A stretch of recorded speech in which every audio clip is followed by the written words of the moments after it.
Welcome to the Breech Birth podcast. I'm Sasha Hopkins, private midwife, breech birth educator, and your host. This is a space to hear the real, raw, and powerful stories of women who have experienced breech birth in all its layers. Each episode features honest conversations with women who've experienced breech firsthand, offering insight and reflection. This podcast was born from the knowing that these stories need to be heard to inform, connect, and reclaim the story of breech birth. Whether you're navigating breech birth yourself, supporting others, or simply curious, welcome and thank you. Hi, Jamie. Welcome to the podcast. Hi. So before you start your amazing story, can you please share just a couple of things where you're located? Yep. I'm located in Mission Beach in Far North Queensland. Amazing. How many weeks were you when you had your baby? I was 36 weeks. And did you have any care during pregnancy, birth, or postpartum? Yep. I had a doula and I did go to a public midwife at the hospital, but that was pretty much it. I kept my checkups to a minimum. And you birthed at home? Yep. We birthed at home in the lounge room. It was pretty exciting and scary at the same time. So before you jump into your story, do you want to give the listeners just a little snapshot on who you are? It can be as little or as much as you like. Yeah, I have grown up here my whole life, moved away for a little bit, and now I help my parents run the nursery here, and my partner does it with me, and yeah, this is home, and yeah. Awesome. So to start your story, do you want to start at the beginning because you had a free birth? Am I correct? Yeah, had a free birth. Yeah, I was pretty determined, I guess. I had a beautiful friend who had her baby at home, and that just opened my eyes up so much. I was lucky just to be in the presence. I wasn't like in the birth, but just the whole atmosphere was just something that I wanted to have when I had my babies.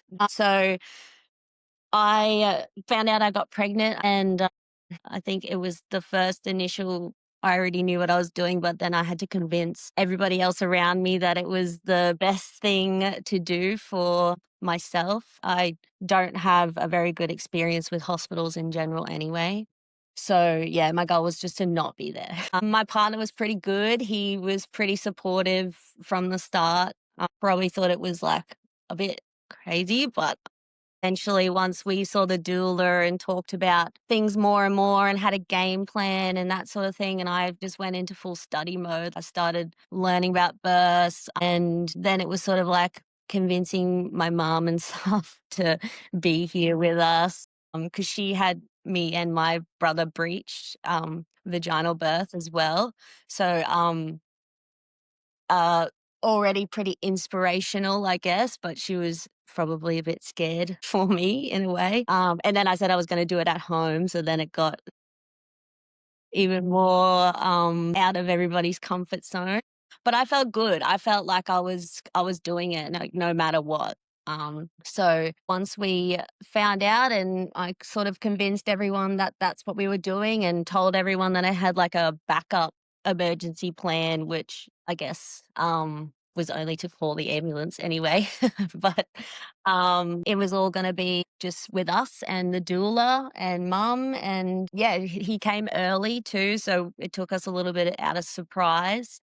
Before you jump into birth, tell us a bit more about the pregnancy and if you had any ultrasounds, all those sorts of things. Yeah, I had the 2 ultrasounds at the start and had a pretty good pregnancy. I had probably a bit of iron deficiency, so I didn't sleep all that good, but I wasn't morning sickness or anything like that. And he was pretty nice to me. My baby sort of hung out and kicked a few times, but I did notice that he had been up the top quite a bit through the pregnancy. And with the doula and stuff, we sort of were preparing for maybe a breech birth anyway because mum had them. So we were doing lots of exercises towards the end to try and see if we could flip him. And You knew that he was breech then? Yeah, I did.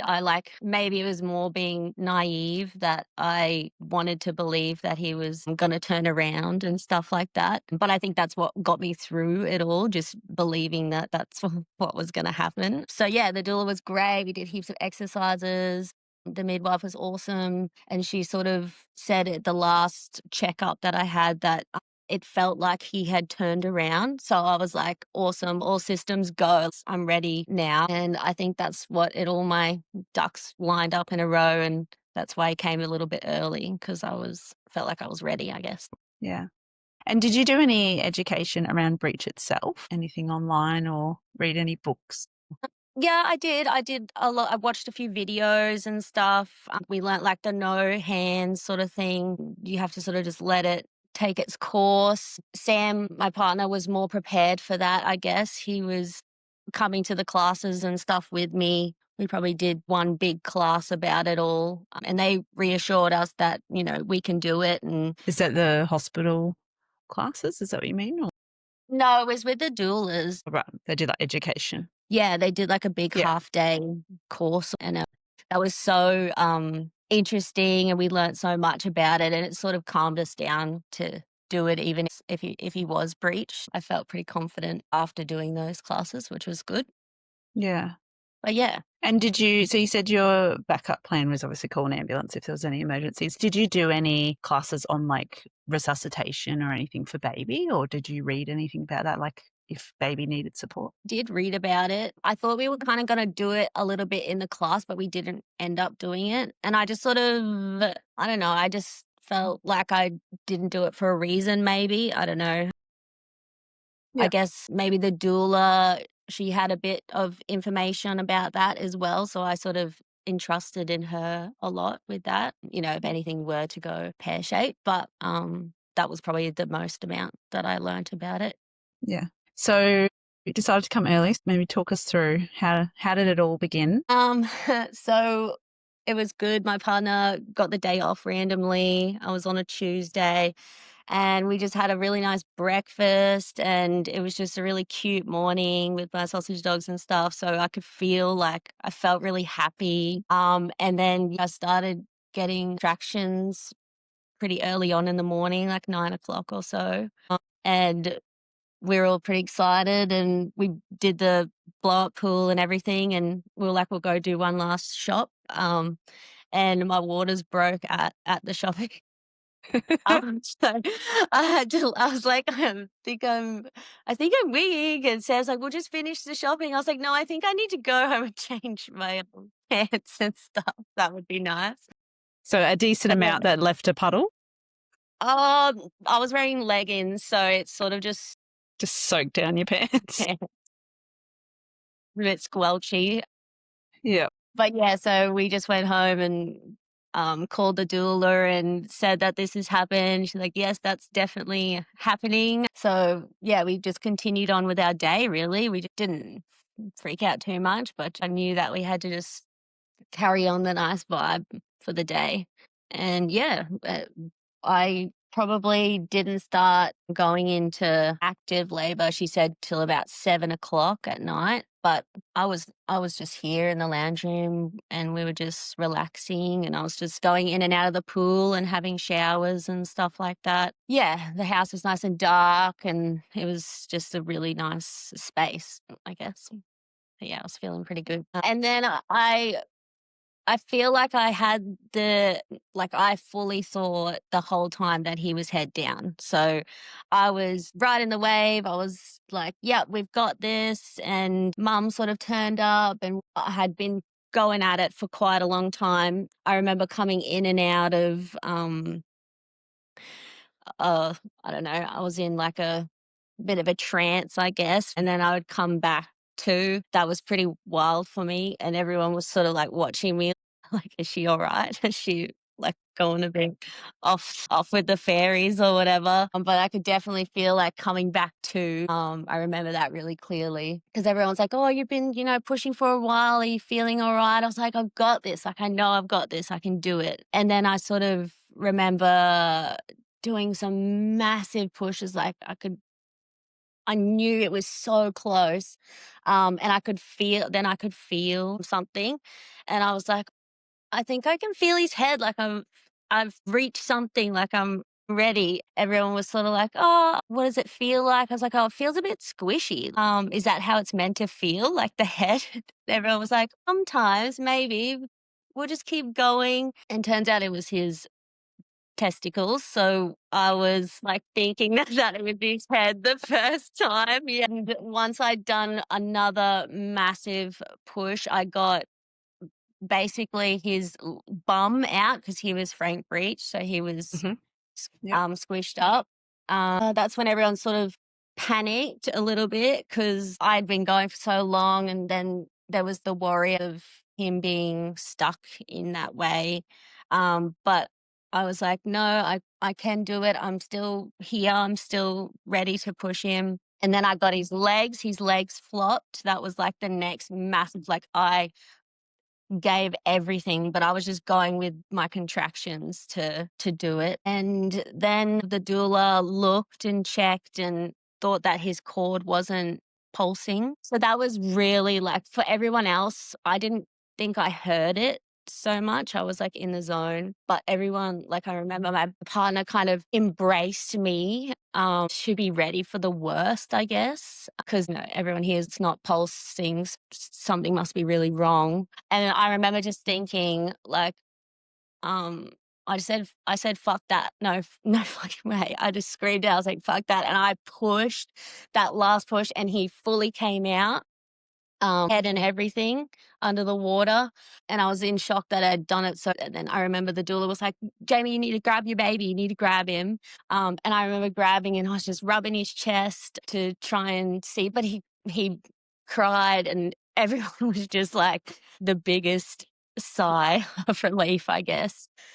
Yeah, it was the most relieving thing in the world, that he was there, and then everyone got him out of the pool, and I don't know, I had lost quite a lot of blood, like, the pool sort of filled up probably a lot more than I'd seen in the videos and stuff like that, and so they decided to get me out and, um And you're still connected with baby? yeah, yeah, I still had him on me.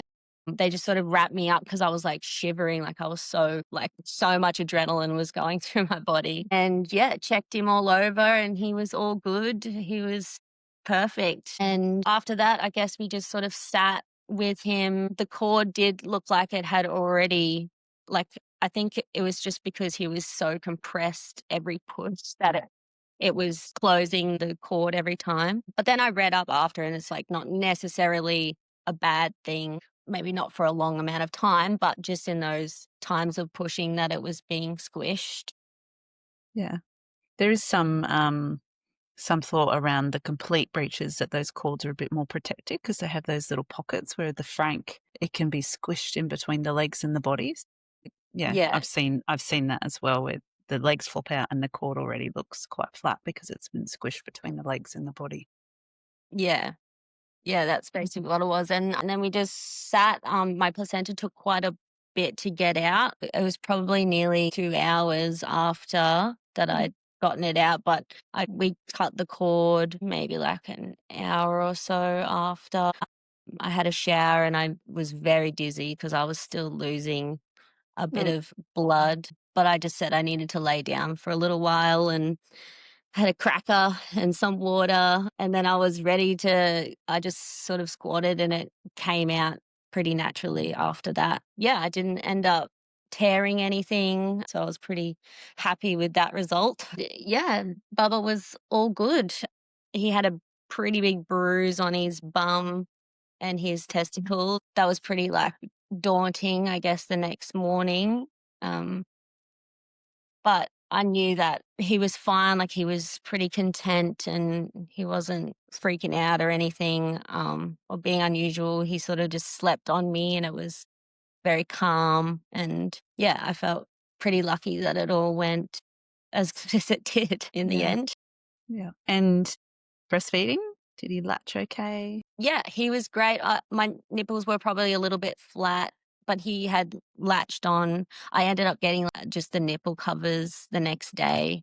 Yeah, that just worked for us so good. He was then drinking. We did have like a bit of a scare. Maybe it was after 3 weeks. Like he was gaining heaps of weight and then he wasn't gaining weight after that. And he ended up having a staph infection, like a little boil popped up on his arm, like a couple of them popped up, and yeah, we ended up having to then go to hospital, which I was pretty upset about because I was trying to avoid being there at all costs. Yeah. And then it sort of still ended up being there, but we were only in there for a week and they were excellent and they healed him up really good. He had to have antibiotics. But once that had all healed up, it was good. It turns out that he had had a blocked tear duct and that sort of started everything in his body. But he's good now and he's thriving. So Yeah. yeah, it was Nice. just a bit scary in that time, but everything worked out pretty well. Yeah. And did you notice any tightness in his body? Sometimes babies, whether they breech or head down, they can have a bit of tightness just from sitting in that same position for so long in the womb. His arms were up for ages. He was pretty hard to wrap or anything like that, and you just couldn't Yeah. do it. His arms were like The this the legs whole would have been time. up too, I'm guessing. Yeah. Yeah, he was just like wanted to be in that position for a little while after, but it came down pretty quickly. Yeah. Yeah. The midwife did come and do a house check a couple days after and said that we should go and get a full scan and stuff done of his hips, but I just wasn't ready then, I guess, to go to the hospital. So after talking with the doula and we put some cream on for the bruising and just checked like his legs and stuff and everything seemed like it was good. So we got a x-ray 6 weeks after and they said he was fine. There was no Yeah. problem or anything. That's normally when they do the ultrasound is to check. It's around 6 weeks. Yeah. Yeah. But yeah, no, he's was all fine. The births went exactly how I was hoping it to go, It's amazing. except that he wasn't head down. Yeah. So for that bit, it sounds like you're pretty determined in your labour. Often the women have moments of doubt and it's the support people, but it sounds like it was the other way around where there was doubt for the Yeah, support people and you're like, no, I've got this.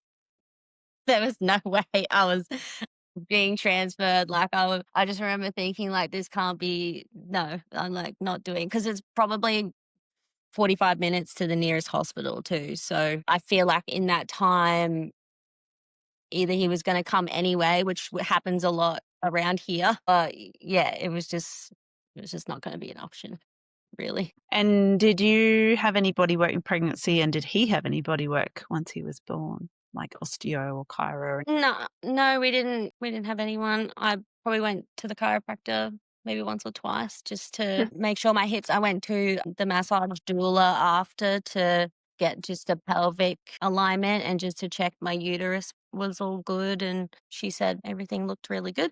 Fantastic. So having the experience that you've had now, would you do anything differently? I have thought about it a lot because we do want another bubba, but I feel maybe I need a little bit more time. It was more the aftermath for me, like then after and hearing everybody else's side of the story was probably the scariest part, I guess, because I didn't feel that way in that moment.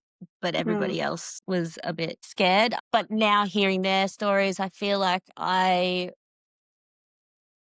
would probably do the same thing again anyway, knowing that I could do it. Maybe have a midwife next time, a private midwife. But I don't know, I'd probably just have to wing it and see how I was feeling in that pregnancy and whether, the vibe would be the same, I guess. Because you said you had lost a bit of blood, was that what was scary for them or was it the breech? It was the breach and that they thought he was not breathing. Yeah, okay. Yeah. From their perspective, they thought that he had died. Okay. And I guess I didn't know that. So I Yeah. didn't hear this until after. Which is good. It's good that that Yeah, wasn't portrayed onto you in that moment. totally. That's probably what would make it scary for the next time. That is actually my responsibility. I made that choice and that if anything were to happen, I would have to take that responsibility. Then thinking about that more to have a second baby is a little bit scarier, I guess. Because I saw it from a different perspective. Yeah, yeah. I'm so glad that you said that as well, because it's when a woman chooses to free birth, it is taking that 100% responsibility that if baby doesn't breathe, what does that look like? And can you accept that responsibility as well? So thank you for sharing that. Yeah. Yeah, it's huge. I didn't realize how huge it was until you do it, I guess. But I will be taking that under my wing for the next time. Yeah, it's can be scary. Yeah, absolutely. And I guess you're hearing it from like people holding that space for you and their thoughts, and then seeing how their emotions were, the empathy for them, and the perspective of them of, well, what do we do? What they would have been Totally. thinking. Yeah, Mum freaked out. I can Mum imagine. probably freaked out the most. Like, Yeah, yeah. yeah, we'll definitely be scarred for the next Oh, one. hopefully But not. Hopefully not. no, the doula, we went through a lot of it after and talked about, Mm, and also I'm pretty open with it, and I would talk about it quite a lot too. They obviously needed to hear that I was fine too, that I felt good about it, and I was really happy with the end result. And I think that's really important as well to change their perspective, I guess. yeah, yeah. And that's their responsibility as well. It's not yours. Yeah, That's their totally. healing to do. Do you have any recommendations for resources, podcasts, books that you would recommend to anyone? Doesn't have to be breech specific, to anyone listening. I just think doing the classes and stuff is super educational to learn about how the baby moves in each contraction and like what's actually happening on the inside. Making yourself aware of being interrupted in your flow of birth was like a huge thing for me to learn. Like, I was like, wow, I didn't know that interfering could wreck your process. So that's one thing that I was pretty determined to keep. And I don't know. I think the hospitals would also help. Like, midwives seem to, from other people's stories, is they're there to support you and that sort of thing. Doulas, I feel like spiritually for me, that's what she was holding space for me, which helped me a lot. Just having some womanly support was my biggest and best advice. Like, my friend, she had me there and her mom, and that was something I learned was the best thing that you can have. Yeah, of your team. Look at who's Yeah. best in your team. Yeah. Yeah, totally. Beautiful. Any last words of wisdom or advice to anyone who has a breech baby on board listening to your story? With the right focus and education, like, you can do it. My mom did it, my auntie did it, my grandma did it, like, they all did it. And I think even though my birth story seemed a little bit scary, it was more beautiful than it was scary. And I think that it's possible to do it with the right support. Perfect. Thank you so much for sharing your story. No worries. It's pretty cool to do. Yeah.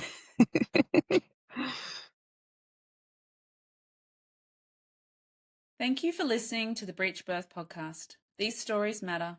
They stretch what we think we know and bring voice to experiences that need to be heard. I'm so grateful to the women who have shared their experiences with us, raw, real, and full of wisdom. If this episode resonated with you, please follow, share, or leave a review. You can find us on Instagram, Facebook, and YouTube at Breech Birth Podcast. And if you have a breech story to share, I'd love to hear from you. Until next time, may we continue to reclaim the narrative, one story at a time.